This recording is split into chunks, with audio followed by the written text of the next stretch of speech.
You don't usually see a CEO like Jensen Huang publish a long, big picture blog right when the market is getting nervous about AI returns. So the question is simple. Is this a roadmap for the next decade or a subtle panic signal from the guy selling the shovels? Hey everyone, this is Lynn. Jensen Huang, the godfather of GPS, just dropped a rare, unusually narrative heavy blog post. And almost immediately, a sharp rebuttal started circulating online. It basically said the message between the lines isn't progress, it's fear. Today, I'm going to do three things. One, break down what Jensen is really selling you. Two, break down what the rebuttal gets right and where it's just emotional heat.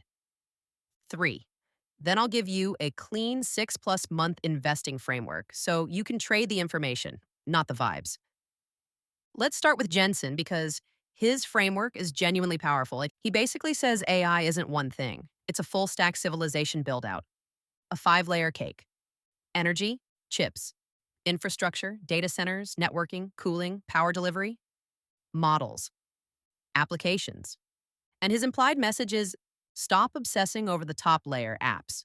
If you want to understand where this is going, follow the hard constraints underneath: electricity, grid capacity, cooling, physical build out, supply chains. In other words, Jensen is trying to reframe AI away from a software cycle and into a national infrastructure cycle.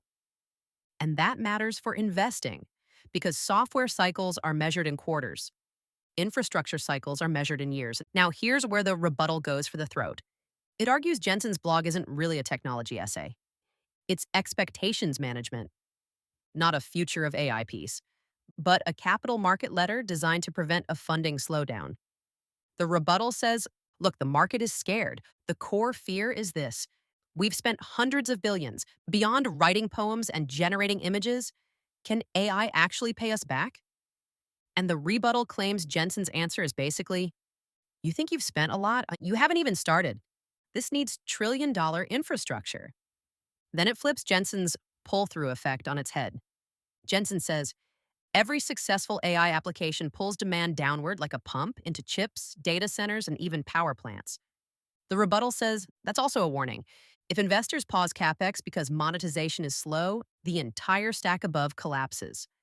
And then it drops its most important point, one that investors ignore at their own risk. A correct industry narrative doesn't guarantee a correct return path. AI can be real and still be a terrible trade at the wrong price, in the wrong phase with the wrong financing conditions. Now, here's my view as a 6+ month investor. Jensen is mostly right about direction. AI is becoming infrastructure. But the rebuttal is also right about the danger.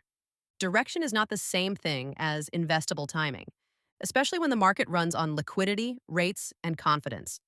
So let's convert both essays into something tradable.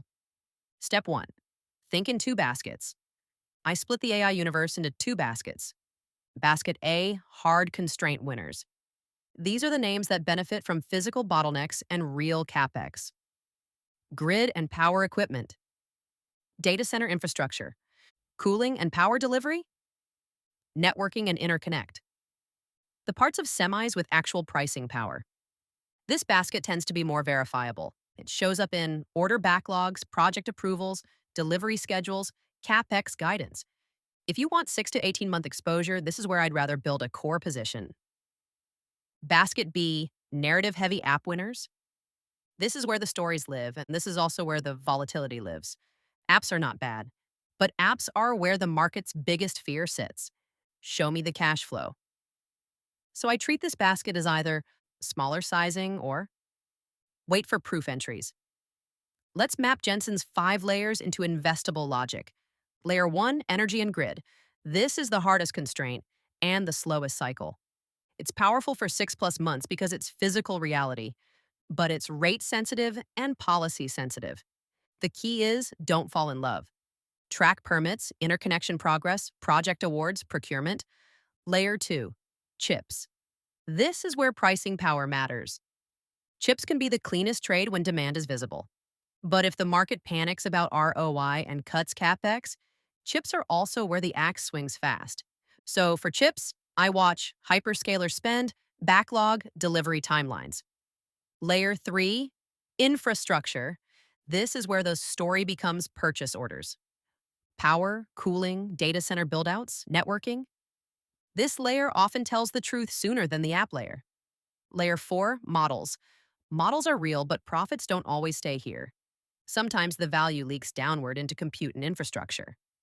Layer 5, applications.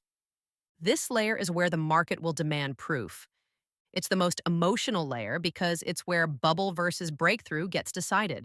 So here's the clean takeaway. Jensen is selling you the roadmap. The rebuttal is warning you about the toll. The winning move isn't picking a side. The winning move is use Jensen's framework to pick the supply chain. Use the rebuttal to control valuation and timing. And use real-world signals, orders, and CapEx to decide if the build-out is still accelerating. If you like the video, don't forget to subscribe. I'm Lynn. I'll see you next time.